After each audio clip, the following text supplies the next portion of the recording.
Aquel motovelero, el Idus de Marzo, fue construido durante aproximadamente un año en Astilleros Armón de Navia. Tenía 28 metros y medio de eslora y 7 metros y medio de puntal y también de manga. Su velocidad media era de unos 28 nudos y fue botado el 21 de julio de 1982. Yo creo que además de la proeza que hizo la expedición de la Idus de Marzo, ¿no?, que yo creo que es una de las proezas marinas más interesantes del siglo XX, pues tenemos la fortuna de que ese barco se haya construido aquí en los Astilleros Armón de Navia. Por lo tanto, creo que los naviegos tenemos que estar muy orgullosos de este evento, que se cumplen ahora precisamente los 20 años de esa expedición, que además tuvo un carácter científico muy importante, y en ese sentido, como naviego y haciéndome eco del sentir de todos los ciudadanos, pues sentirme muy satisfecho y además felicitar al Club de Vela Aguas del Navia por tener esta iniciativa de premiar de alguna manera la gran labor que realizaron en esta expedición. ¿Tiene algún recuerdo de la época de la construcción del Idus? Recuerdo la construcción del Idus, sí, de haber visto el barco en el periodo de construcción, y además también puedo decir que cuando realicé el libro de Astilleros Armón, 500 buques construidos, obviamente es la historia del astillero desde que era una cooperativa, y por lo tanto aparece también la historia de la construcción de la goleta Idus de Marzo, sí.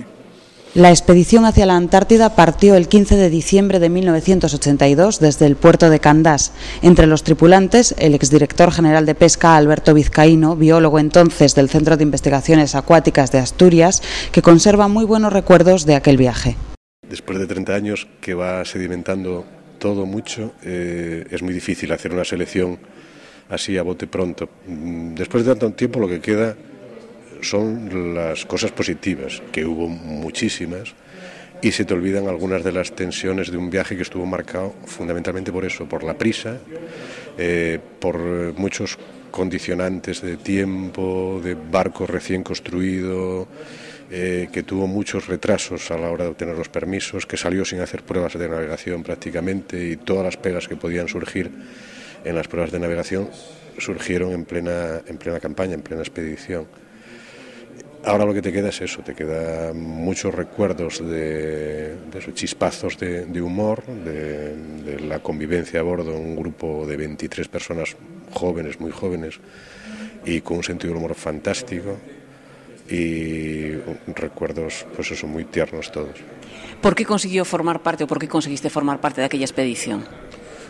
Por el azar, fundamentalmente, como suele ser en estos casos, por estar en el momento adecuado, en el sitio adecuado, y tocar y conocer a las personas adecuadas. Yo era biólogo en un laboratorio, un centro de investigaciones acuáticas de Asturias, que trabajaba en temas de pesca y de malacología, de sistemática, de taxonomía de moluscos, y hablando con el responsable del Instituto Español de Oceanografía, que organizaba la parte científica de la campaña, necesitaban malacólogos, necesitaban especialistas en moluscos, y bueno, nos caímos bien, tuvimos empatía, y nos ofrecieron una plaza para acompañar al equipo del oceanográfico hasta la Antártida. Y del viaje, desde el punto de vista científico, ¿qué se descubrió? ¿Qué aportaciones a nivel personal y profesional le sirvieron al señor Vizcaíno? Desde el punto de vista científico, aquella expedición era una excusa era cuando estaba empezando a hablarse de que España se integraba en el Tratado Antártico, y para eso tenías que hacer campañas, tenías que tener bases en la Antártida, o temporales o permanentes, y aquella primera expedición era una excusa para eso, para empezar a hacer publicaciones, para empezar a tener contactos con los institutos antárticos argentino y chileno fundamentalmente, demostrar que había interés y una presencia española. Y, de hecho, bueno, nosotros trajimos muestras que luego se procesaron en el laboratorio de peces, de moluscos, de crustáceos, muchas fotografías de fauna, pero digamos que aportaciones científicas fue fundamentalmente el contacto con los investigadores que estaban trabajando en aquel momento en las bases antárticas. El Ayuntamiento de Navia también tenía esta mañana un recuerdo especial de aquella época, la de la construcción del Idus de Marzo, aunando en la persona de la teniente alcalde Cruz Fernández las intensas vivencias personales de la edil, amiga personal de buena parte de la tripulación, con la representación institucional del Ayuntamiento. Bueno, es un recuerdo sobre todo de hace 30 años, cuando todos veíamos en el muelle de Navia las crucetas, que yo aprendí ese nombre de aquella, de la goleta Idus de Marzo. Entonces hacían, pues ibas a ver, estabas acostumbrado a ver otro tipo de barcos, y cuando veías el velero te hacía mucha ilusión. Y me acuerdo de aquella época, que fue una época de aquella gente que venían con unas ilusiones y con unas ideas de aventura, que luego derivó en un viaje a la Antártida con la Asociación de Españoles en la Antártida, y que fue muy interesante en aquella época. Viene también a saludar, ¿no?, a los participantes, a los que quedan y que se presentan aquí en Navia. Y a saludar con muchísimo cariño, claro, a todos los participantes en aquella expedición, a todos los que hoy vienen aquí, y un recuerdo enorme de los que faltan, principalmente, de los que faltan y están en circunstancias de la vida, y los que faltan por motivos también de la vida y de la evolución de la vida. ¿Tiene algún recuerdo personal del Idus de Marzo, de la construcción o del viaje inicial?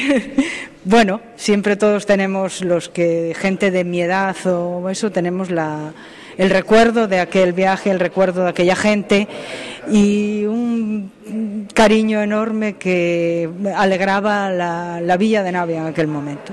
El Club de Vela Aguas del Navia, promotor de la celebración del 30º aniversario de aquella expedición, hizo entrega a la viuda de uno de los armadores de la goleta, Santiago Martínez Cañedo, de un silbato con el que el club distingue a personalidades importantes. En un momento determinado, hace como cuestión de 4 años, cuando iniciamos la actividad deportiva del club, llamé a Santi a través de un móvil que me dieron. La verdad que teníamos la idea de hacer esto. Entonces, muy cariñosamente, él siempre respondía a mis llamadas. La verdad es que no puedo decir nada, solamente una cosa: la calidad humana de todos los tripulantes que fueron a aquella expedición y a aquella aventura. Como recuerdo de todo esto, quería entregarle a su mujer un detalle que consiste en un silbato que normalmente consideramos en el club como un distintivo para las personas cercanas al club. Simplemente eso.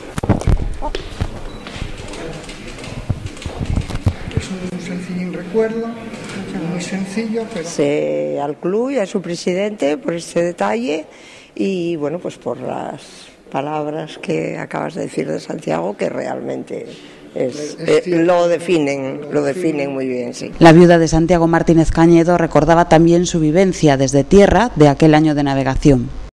Yo participé, digamos, en la decisión de llevar a cabo ese proyecto, y por tanto, pues el punto de vista tenía que ser el que estaba de acuerdo con ello.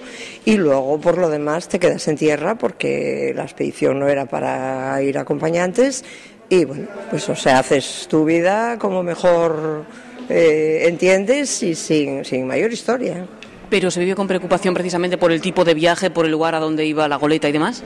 Vamos a ver, yo no soy una persona de, digamos, agobiarme con excesivas preocupaciones, o no lo era en aquel momento. Ahora ya la edad te hace ser diferente. Entonces, yo hablaba con Santiago todos los días por una emisora de radio aficionado, y entonces hoy estaba al día de todo, y no, las pocas ocasiones en las que tuvieron problemas serios no me los contó, por lo tanto lo llevé con bastante tranquilidad. ¿Y era mayor el entusiasmo de su marido antes de emprender el viaje o a la vuelta? A ver, no sabría decirte. A la vuelta vinieron muy contentos de haberlo hecho. En el viaje para ellos fue una experiencia tremenda. Y antes, quizás era mucho también la preocupación de preparar todo, de los problemas que hubo con permisos y con historias. Entonces había una mezcla donde había bastante preocupación por ver el hecho culminado. Y ya después, digamos que será entusiasmo, pero con relajación y con tranquilidad, sin mayor historia.